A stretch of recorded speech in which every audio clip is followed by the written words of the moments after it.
හැමෝම හොඳින්ද? කලින් මාවද? සුප් එක තව ටිකකින් හරි.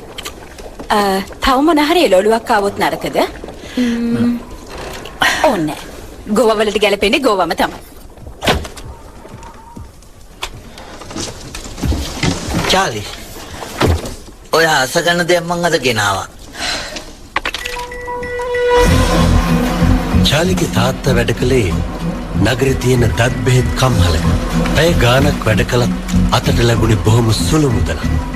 ඒත් නොහිතන වෙලාවල් වලදී අමතර වාසිත් ලැබුණා. ඕන වෙලා තිබුණ කෑල්ලමයි.